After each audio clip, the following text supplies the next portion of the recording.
set of professional contribution opportunities that exist, I recommend that you research the one that is in line with your purpose, that will reach your objectives, require your skills, and will have the appropriate time and commitment allotment. So where can you find that right opportunity? Hi, I'm Suzanne F. Stevens, Conscious Contribution Cultivator for the YouMeWe Group.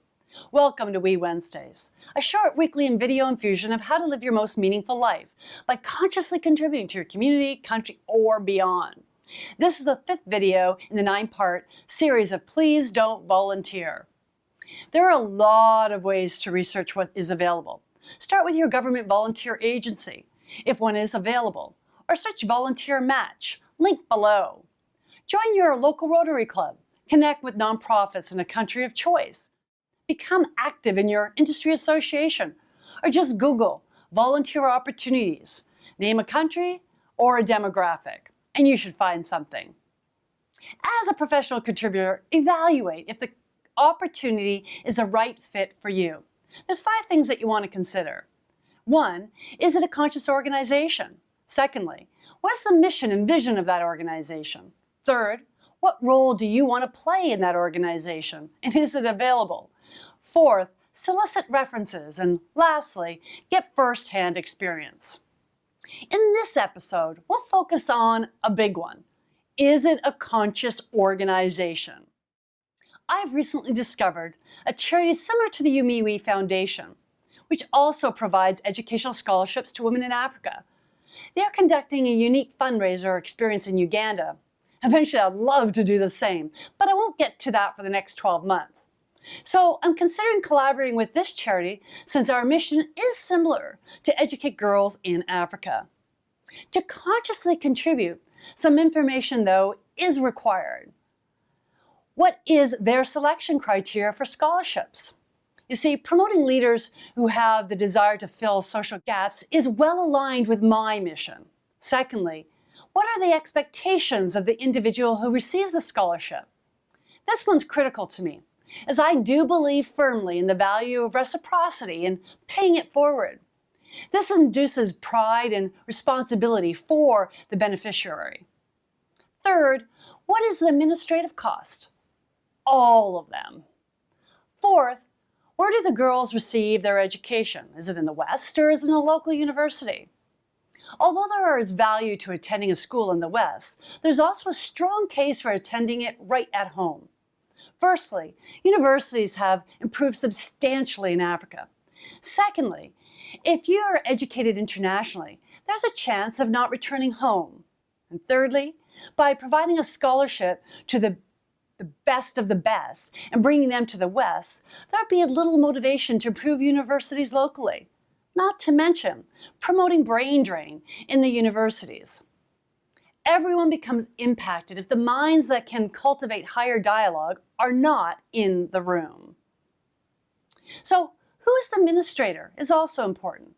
Is the contact actually on the ground? What is their experience, education, and cultural background? This is important. Having internationals parachute in providing scholarship perpetuates the perception that the help comes from afar rather than from within. To decide where you want to consciously contribute, ask or research answers to the following questions. And there's several. And there's more on the link below through a blog. So let's give you a few. What is the reputation of the organization? Does the community support the initiative? Are the organization's goals and objectives locally driven? How do the goods or services provided affect the intended beneficiaries? Does the initiative have unforeseen consequences to the community stakeholders? What is it? Why does it exist? Another question is this something that a local person could implement? Is it possible that I'm taking a local job? Is the organization's work sustainable? How? Or how do they sustain their impact? How do they measure its success? Several more questions, as I mentioned, at the link below. When you are considering if an initiative is conscious, I recommend you assess 2 fundamental areas. 1, what is the impact on the beneficiaries? Is it creating dependency or opportunity? In the case of the environment, is it helping or hurting? The answer to these questions can take a little more research and not be as apparent up front, as indicated in my example. You may believe contributing to an organization that provides scholarships for students to go to the West is a worthwhile investment, since it will invest in leaders to change a continent. However, further research exposes that it may actually cripple the very objective. Secondly, is the initiative sustainable? Are there actions in place to create sustainable contributions, or is the organization open to become sustainable?